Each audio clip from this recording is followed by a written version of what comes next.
روایت ہے کہ نبی صلی اللہ علیہ وسلم نے فرمایا، جس بندے کو بھی بیماری سے پچھاڑ دیا گیا ہو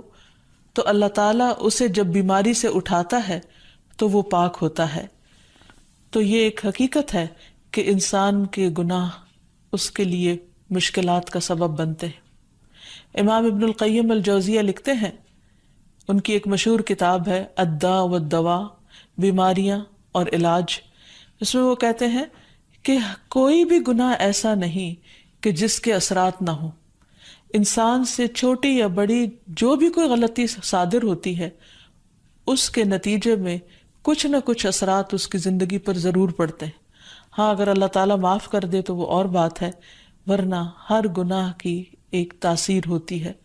اور ان تاثیرات میں سے ایک چیز یہ ہے کہ انسان مختلف قسم کی بیماریوں میں مبتلا ہو جاتا ہے۔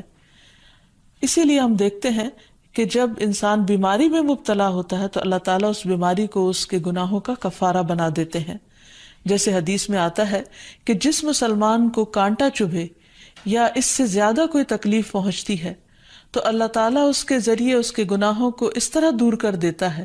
جس طرح درخت سے اس کے پتے جھڑتے ہیں۔ تو اس سے ہمیں یہ پتہ چلتا ہے کہ بیماریوں کے آنے کے مختلف اسباب ہوتے ہیں۔ بیماری بہرحال جس بھی وجہ سے آئے، لیکن اصل چیز دیکھنے کی یہ ہے کہ مومن کا رویہ کیا ہے۔ مومن کو اگر کوئی کانٹا بھی چبھتا ہے تو وہ اس پر صبر کرتا ہے۔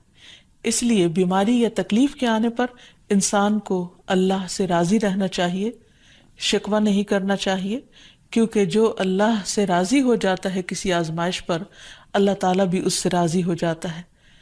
پھر اسی طرح اللہ تعالیٰ کا شکر ادا کرنا چاہیے، کیونکہ بیماری اس سے زیادہ شدید بھی ہو سکتی تھی۔ لہٰذا انسان کو اللہ تعالیٰ جس حال میں رکھے انسان اس پر شکر گزار رہے۔ پھر یہ کہ انسان کسی بھی بیماری میں کسی بھی قسم کی ہو اور زندگی کے کسی بھی حصے میں ہو، اس میں مایوس نہ ہو، پر امید رہے کہ بیماری دور ہو جائے گی۔ پھر اسی طرح اگر بیماری طول پکڑ جائے تو انسان کو گھبرانا نہیں چاہیے، کیونکہ ہر گزرنے والا لمحہ انسان کے درجات میں اضافے کا سبب بنتا ہے اور اس کے گناہ مسلسل جھڑتے چلے جاتے ہیں حتیٰ کہ انسان بالکل پاک صاف ہو جاتا ہے۔ پھر اسی طرح انسان کو بیماری کی حالت میں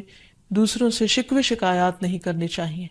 کیونکہ بیماری اللہ کے اذن سے آتی ہے، اور جب انسان ہر ایک کے آگے رونے لگتا ہے تو گویا وہ اللہ تعالیٰ کا شکوہ کر رہا ہوتا ہے، جو چیز اللہ تعالیٰ کو پسند نہیں۔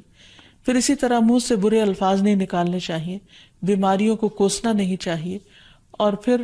ایسے الفاظ نہیں ادا کرنے چاہیے کہ مجھے لگتا ہے کہ اس بیماری میں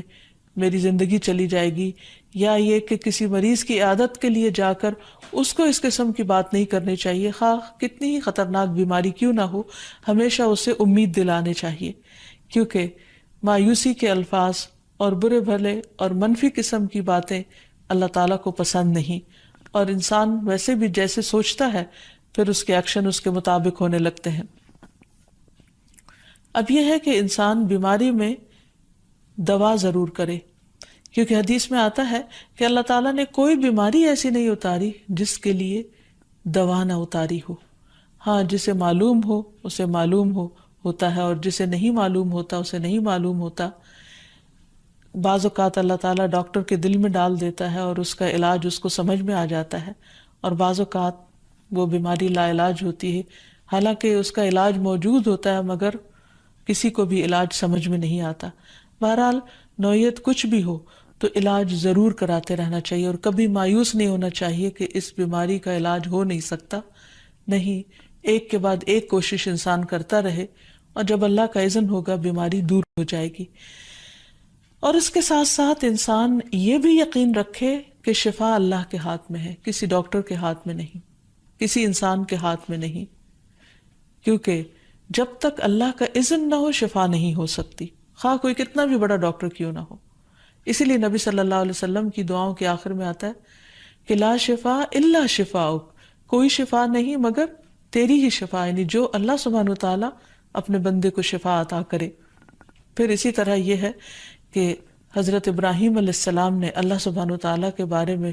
فرمایا تھا کہ وَإِذَا مَرِضْتُ فَهُوَ يَشْفِينِ، کہ جب میں بیمار ہوتا ہوں تو وہی مجھے شفا دیتا ہے، یعنی اللہ تعالیٰ ہی اس بیماری کو دور کرتا ہے۔ اسی طرح ایک اور روایت سے بھی پتہ چلتا ہے کہ شفا دراصل اللہ سبحانہ تعالیٰ کے ہاتھ میں ہے۔ حضرت عائشہ سے مروی ہے کہ رسول اللہ صلی اللہ علیہ وسلم دم کیا کرتے تھے اور یہ دعا پڑھتے تھے، امسح البأس رب الناس بیدک الشفاء لا یکشف الکرب الا انت، اے لوگوں کے رب تکلیف کو دور کر دے، تیرے ہی ہاتھ میں شفا ہے، تیرے سوا اس کو دور کرنے والا اور کوئی بھی نہیں۔ پھر اسی طرح انسان جب کسی بیمار کی عادت کے لیے جائے تو اس پر بھی دعا پڑھے اور اس کے لیے دعا کرے۔ رسول اللہ صلی اللہ علیہ وسلم نے فرمایا، جو مسلمان کسی ایسے بیمار کی عیادت کے لیے اس کے پاس آئے جس کی موت کا وقت قریب نہ آیا ہو اور 7 مرتبہ یہ پڑھے، اسأل اللہ العظیم رب العرش العظیم ان یشفی فلانا من وجعہ، میں اس عظمت والے اللہ سے سوال کرتا ہوں جو عرش عظیم کا رب ہے کہ فلاں کو اس کی تکلیف سے شفا عطا فرمائے، تو اللہ عز و جل اسے شفا عطا فرما دیتا ہے۔ اور پھر ہم دیکھتے ہیں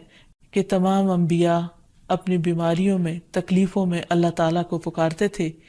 جیسا کہ ایوب علیہ السلام کی دعا قرآن مجید میں آتی ہے، وَأَيُّوبَ إِذْ نَادَى رَبَّهُ أَنِّي مَسَّنِيَ الضُّرُّ وَأَنْتَ أَرْحَمُ الرَّاحِمِينَ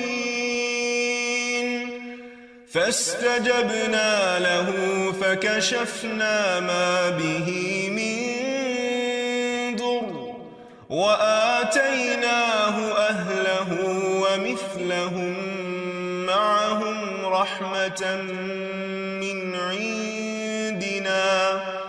مِنْ عِنْدِنَا وَذِكْرَى لِلْعَابِدِينَ۔ اور ایوب جب اس نے اپنے رب کو پکارا کہ بے شک مجھے تکلیف پہنچی ہے اور تو رحم کرنے والوں میں سب سے زیادہ رحم کرنے والا ہے، تو ہم نے اس کی دعا قبول کر لی، پس اسے جو بھی تکلیف تھی اسے دور کر دیا اور اسے اس کے گھر والے اور ان کے ساتھ ان کی مثل اور عطا کر دیے، اپنے پاس سے رحمت کے لیے اور ان لوگوں کی یاد دہانی کے لیے جو عبادت کرنے والے ہیں۔ اسی طرح رسول اللہ صلی اللہ علیہ وسلم نے ایک اور موقع پر ایک صحابی عثمان بن ابی عاص الثقفی کو ایک دعا سکھائی۔ جب وہ نبی صلی اللہ علیہ وسلم کے پاس حاضر ہوئے، وہ کہتے ہیں مجھے اتنی تکلیف تھی کہ قریب تھا کہ وہ مجھے ہلاک کر دیتی، تو نبی صلی اللہ علیہ وسلم نے مجھے فرمایا، اس درد کی جگہ پر اپنا دایاں ہاتھ رکھو اور 7 مرتبہ کہو، بسم اللہ اعوذ بعزت اللہ وقدرتہ من شر ما اجد واحاذر، اللہ کے نام کے ساتھ میں پناہ مانگتا ہوں اللہ کی عزت کی اور اس کی قدرت کی اس شر سے جو میں محسوس کرتا ہوں، یعنی اس تکلیف سے بچنے کے لیے جو مجھے محسوس ہو رہی ہے اور جس سے میں خوف محسوس کرتا ہوں۔ عثمان کہتے ہیں کہ جب میں نے یہ پڑھا تو اللہ سبحانہ وتعالیٰ نے مجھے شفا عطا کر دی۔ پھر اسی طرح ہر بیماری سے شفا کی دعا نبی صلی اللہ علیہ وسلم نے سکھائی۔ عبداللہ بن عباس سے مروی ہے کہ نبی اکرم صلی اللہ علیہ وسلم نے فرمایا، جب کوئی شخص کسی ایسے مریض کی عیادت کرے جس کی موت کا وقت ابھی قریب نہ آیا ہو اور اس کے پاس 7 مرتبہ یہ دعا پڑھے، اسأل اللہ العظیم رب العرش العظیم ان یشفیک، میں عظمت والے اللہ جو عرش عظیم کا رب ہے اس سے دعا کرتا ہوں کہ وہ تمہیں شفا عطا کرے، تو اللہ تعالیٰ اسے اس مرض سے شفا عطا کر دے گا۔ پھر اسی طرح نبی صلی اللہ علیہ وسلم اگر کسی کو کوئی پھوڑا پھنسی ہوتی تو اپنے لعاب دہن کے ساتھ زمین کی مٹی تھوڑی سی لے کر اس درد تکلیف والی جگہ پر لگاتے تو اس سے بھی شفا ہوتی۔ حضرت عائشہ کہتی ہیں کہ جب کسی انسان کے عضو میں کوئی تکلیف ہوتی، پھوڑا یا زخم ہوتا، تو نبی صلی اللہ علیہ وسلم اپنی انگلی اس طرح رکھتے، اور سفیان جو راوی ہیں انہوں نے اپنی شہادت کی انگلی زمین پر رکھی، پھر اسے اٹھا کر فرمایا، بسم اللہ تربت اردنا بریقت بعدنا لیشفى به سقیمنا باذن ربنا، اللہ کے نام کے ساتھ ہماری زمین کی مٹی ہمارے رب کے حکم سے ہم میں سے بعض کے تھوک کے ساتھ ہمارے بیمار کو شفا دی جائے۔ یعنی لعاب دہن کا اپنا ایک اثر ہوتا ہے، اور لعاب دہن جو ہے ایک طرح سے دوا کا کام کرتا ہے، اور اللہ کا نام لے کر جب لعاب دہن لگایا جائے تو شفا ہوتی ہے، جیسے کہ ایک اور موقع پر نبی صلی اللہ علیہ وسلم نے ایک جلے ہوئے مریض کے اوپر یہی دعا پڑھ کر لعاب دہن لگایا تو اللہ تعالیٰ نے اس مریض کو شفا یاب کر دیا، اور وہ دعا تھی اذہب البأس رب الناس واشف انت الشافی لا شفاء الا شفاؤک شفاء لا یغادر سقما۔ پھر اسی طرح ایک موقع پر ایک قبیلے کے سردار کو جب بچھو نے کاٹ لیا اور اس کے جسم میں زہر پھیل گیا تو ایک صحابی نے سورۃ الفاتحہ پڑھ کر اس پر دم کیا تو اس سے اس کو شفا ہو گئی، اور یہ بات جب نبی صلی اللہ علیہ وسلم کو بتائی گئی تو آپ اس پر خوش ہوئے۔ اور سورۃ فاتحہ سب لوگوں کو آتی ہے، اسی لیے اس کا نام سورۃ الشفا بھی ہے، کیونکہ یہ بیماری میں بطور علاج پڑھی جاتی ہے مریض پر، مریض خود بھی پڑھ سکتا ہے اور اس کے اٹینڈنٹس بھی اس پر پڑھ سکتے ہیں۔ حضرت علی رضی اللہ تعالیٰ عنہ کہتے ہیں کہ نبی صلی اللہ علیہ وسلم کو بچھو نے ڈس لیا اور آپ نماز پڑھ رہے تھے۔ جب آپ نماز سے فارغ ہوئے تو آپ نے فرمایا اللہ تعالیٰ بچھو پر لعنت کرے، یہ نہ نمازی کو چھوڑتا ہے نہ کسی اور کو۔ پھر آپ نے پانی اور نمک منگوایا، آپ اس پر ملتے جا رہے تھے اور یہ صورتیں پڑھ رہے تھے قل یا ایھا الکافرون وقل اعوذ برب الفلق اور قل اعوذ برب الناس، تو یہ بھی ایسے مواقع پر پڑھی جا سکتی ہیں۔ پھر اسی طرح یہ ہے کہ اگر کسی بھی دوا یا دعا سے مریض صحت یاب نہ ہو رہا ہو، اس کی تکلیف کم نہ ہو رہی ہو، تو بھی موت نہیں مانگنی چاہیے، کیونکہ مومن کے لیے زندگی ایک بہت بڑی نعمت ہے۔ وہ جس بھی حال میں گزرے، بہرحال وہ اسے آخرت کمانے کا ذریعہ بنا سکتا ہے۔ یعنی اگر وہ تکلیف میں اس کی زندگی گزر رہی ہے اور اس پر وہ صبر کر رہا ہے اور اللہ کو یاد کر رہا ہے